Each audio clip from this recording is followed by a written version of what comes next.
Vyvolený, to, čo ti teraz poviem, môže všetko zmeniť. Môže ťa to prekvapiť, možno dokonca šokovať.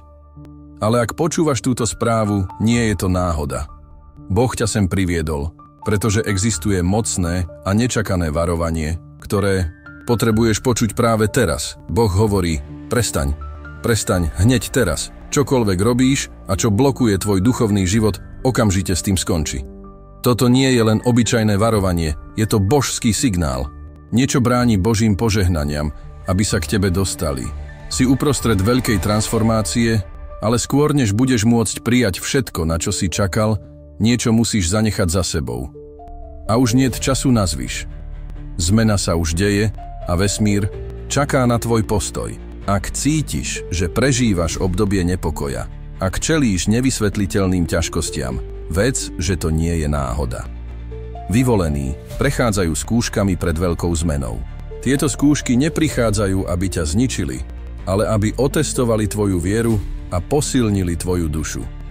Tvoje výzvy môžu byť znamením, že sa chystáš prejsť portálom transformácie. A aby si ním prešiel, musíš byť pripravený opustiť okovy, ktoré ťa stále držia. Teraz, skôr než pôjdeme hlbšie, urob toto rozhodnutie verejne. Daj páči sa mi tomuto videu. Ukáž vesmíru a Bohu, že si pripravený na túto transformáciu. Okmentuj číslo 77. Toto číslo predstavuje zosúladenie s božskou energiou. Jeho napísaním vyhlasuješ, že si pripravený na zmenu. Zdieľaj túto správu. Niekto, koho poznáš, to potrebuje počuť. Ale nezastavuj sa tu. Posuň túto energiu ďalej. Vyber si aspoň jeden ďalší komentár a odpoveď slovami viery, nádeje a povzbudenia. Môžeš byť presne tou odpoveďou, ktorú dnes niekto potrebuje. Predstav si dopad tisícok ľudí spojených touto správou, šíriacich vieru a nádej do sveta. Keď sa zjednotíme v zámere, energia sa znásobí a vráti sa k nám v nepredstaviteľných požehnaniach. Teraz zostaň so mnou až do konca. To, čo sa chystáš objaviť, môže navždy zrevolucionizovať tvoju duchovnú cestu. Si pripravený na to, čo nasleduje? Mnoho ľudí sa pýta, prečo zostávajú uväznení v rovnakých problémoch, rovnakých ťažkostiach, rovnakých bolestiach. Odpoveď je tu. V tvojom živote je niečo, čo treba okamžite prerušiť. Možno je to deštruktívny zvyk. Možno je to toxický vzťah. Možno je to mentalita nedostatku a strachu. Čokoľvek to je, Boh ti už ukázal znamenia a teraz ti dáva posledné varovanie. Už niet času odkladať tvoju transformáciu. Vesmír je v neustálom pohybe a ty si súčasťou oveľa väčšieho plánu. Každé rozhodnutie, ktoré urobíš, každá myšlienka, ktorú živíš, každý čin, ktorý vykonáš, určuje smer tvojho života. Ak si cítil, že niečo bráni tvojmu vývoju, neignoruj ten pocit. Je skutočný. Možno si cítil ťarchu na svojich pleciach. Možno si všimol, že niektoré situácie sa v tvojom živote opakujú, ako by to bol nekonečný cyklus výziev. Deje sa to preto, lebo vesmír čaká, kým urobíš rozhodnutie. Chceš napredovať, ale stále sa držíš niečoho, čo malo byť zanechané. A dnes treba túto reťaz pretrhnúť. Prebudenie je teraz vyvolený. Pochop toto. Čas prebudenia nie je zajtra, ani budúci týždeň. Čas je teraz. Ak budeš naďalej odkladať svoju zmenu, budeš naďalej dostávať rovnaké výsledky. Ale ak dnes urobíš krok správnym smerom, Boh pohne horami, aby ti pomohol dostať sa tam, kde máš byť. Nie si na tejto ceste sám. Dôkazom toho, že Boh je s tebou, je to, že táto správa sa k tebe dostala. A teraz je rad na tebe, aby si konal. Tento okamih nie je len o tebe. Je o misii, ktorú Boh vložil do tvojich rúk. Každá osoba, ktorá sa spojí s touto správou, má zásadnú úlohu v kolektívnom prebudení. Ty nielen prijímaš túto energiu, ale ju aj odovzdávaš ďalej. Preto nedovoľ, aby sa táto reťaz pretrhla. Daj páči sa mi. Komentuj. Zdieľaj. Interaguj s ostatnými vyvolenými v komentároch. Transformácia, ktorá tu začína, nemá hraníc. Si pripravený na túto cestu? Tak poď so mnou. To, čo nasleduje, môže byť kľúčom k tvojmu oslobodeniu. Teraz, keď si už pochopil naliehavosť tejto správy, Musíme ísť hlbšie. Ak cítiš, že tvoj život stagnuje, ak sa zdá, že niečo bráni tvojim požehnaniam prísť, potom existuje duchovná blokáda, ktorú treba prelomiť. A táto blokáda môže byť spôsobená postojmi, myšlienkami alebo zvykmi, ktorých si sa ešte nevzdal. Možno je to strach z neznámeho. Možno je to pochybnosť o tvojej schopnosti nasledovať správnu cestu. Možno je to začarovaný kruh, ktorý ťa drží uväzneného v minulosti. Nech je tvoja situácia akákoľvek, je tu niečo, čo treba okamžite prerušiť. Boh ti ukazuje znamenia. Už s tebou hovoril, ale teraz je rozhodnutie na tebe. Koľkokrát si už cítil vo svojom srdci, že potrebuješ niečo zmeniť, ale ignoroval si toto volanie? Koľko príležitostí ti už prešlo popred oči, ale strach konať ťa paralizoval? Toto sa musí dnes skončiť. Boh ťa nevyvolil, aby si žil priemerný život. Bol si povolaný k vyššiemu účelu. Ale aby sa tento účel naplnil, musíš urobiť svoju časť.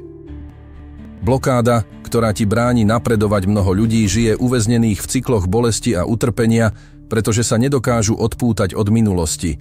Opakujú rovnaké vzorce, robia rovnaké rozhodnutia a očakávajú odlišné výsledky. Ale to nefunguje. Ak sa naďalej cítiš uväznený v situáciách, ktoré ti škodia, je to preto, že si sa ešte nerozhodol radikálne zmeniť. A Boh ťa volá k tejto transformácii. Ak cítiš, že si zaseknutý, je to preto, že je niečo, čo treba zo svojho života odstrihnúť.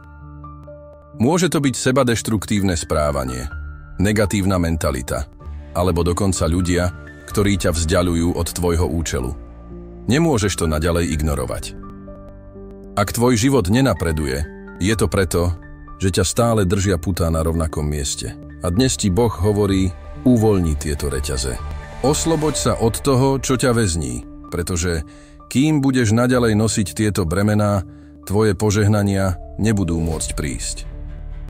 Sila tvojho rozhodnutia, už si všimol, že tvoj život odráža voľby, ktoré robíš? Ak sa rozhodneš naďalej živiť zvyky, ktoré ti škodia, tvoja realita bude toho odrazom. Ale ak urobíš vedomé rozhodnutie zmeniť sa, celý vesmír odpovie na tvoj pohyb. Boh ti už dal znamenia. Už vložil túžbu po zmene do tvojho srdca. Teraz je to na tebe.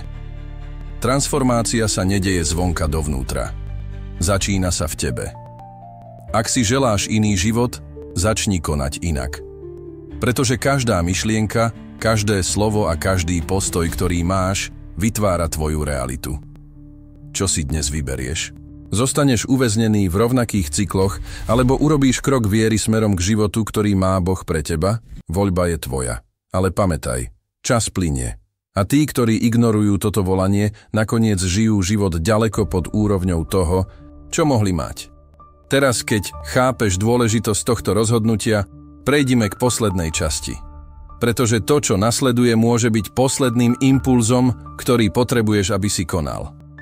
Teraz, keď si pochopil naliehavosť tohto volania, zostáva len jedna otázka, čo urobíš s touto správou. Pretože vedieť, čo treba urobiť, nestačí. Skutočná transformácia sa udeje len vtedy, keď sa rozhodneš konať. Mnohí počujú volanie, ale len málo ktorí odpovedajú činom. Mnohí si želajú zmenu, ale naďalej zostávajú uväznení v rovnakých postojoch, čakajúc, že sa niečo stane samo od seba. Ale život takto nefunguje. Božia priazeň je nad tými, ktorí urobia prvý krok. Nad tými, ktorí, aj keď nevidia celú cestu, sa rozhodnú dôverovať a ísť vpred. A teraz je toto rozhodnutie v tvojich rukách. Môžeš ignorovať túto správu a pokračovať v živote rovnakým spôsobom. Alebo sa môžeš práve teraz rozhodnúť pretrhnúť reťaze, ktoré ťa držia a prijať život, ktorý má Boh pre teba. Voľba je tvoja. Voľba, ktorá určuje tvoj osud, pravdou je, že nikto nemôže urobiť túto voľbu za teba. Ani ja, ani nikto okolo teba. Len ty sa môžeš rozhodnúť zmeniť. A toto rozhodnutie má moc. Pretože za každým, keď sa rozhodneš poslúchať Boha, niečo v duchovnom svete sa pohne v tvoj prospech. Za každým, keď sa rozhodneš zosúladiť svoj život s jeho vôľou, dvere sa začnú otvárať. Ale kým budeš naďalej živiť rovnaké zvyky a správanie, tvoje požehnania zostanú zablokované. Neodkladaj to na zajtra. Zajtrajšok je neistý. Jediná vec, ktorú skutočne máš, je teraz. A Boh ťa volá dnes. Neignoruj toto volanie. Ak sa táto správa dotkla tvojho srdca, je to preto, že Boh chcel, aby si ju počul. Chcel, aby si vedel, že je možné sa zmeniť. Že ešte je čas, ale rozhodnutie je tvoje. Posledná správa, ktorú potrebuješ počuť, nedostal si sa sem náhodou. Ak táto správa s tebou rezonovala, je to preto, že niečo v tebe vie, že nadišiel čas transformácie. Teraz posuň túto energiu ďalej. Vyber si aspoň jeden ďalší komentár a odpoveď slovami viery, nádeje a povzbudenia. Môžeš byť presne tou odpoveďou, ktorú dnes niekto potrebuje. A aby si spečatil toto rozhodnutie pred vesmírom, napíš do komentárov: vyberám si poslušnosť. Som pripravený žiť svoju transformáciu. Vyhlás to teraz, pretože keď prejavíš svoje rozhodnutie, urobíš prvý krok smerom k zmene. Cesta sa začína teraz. Čas čakania sa skončil. Boh ťa volá. Príjmi volanie.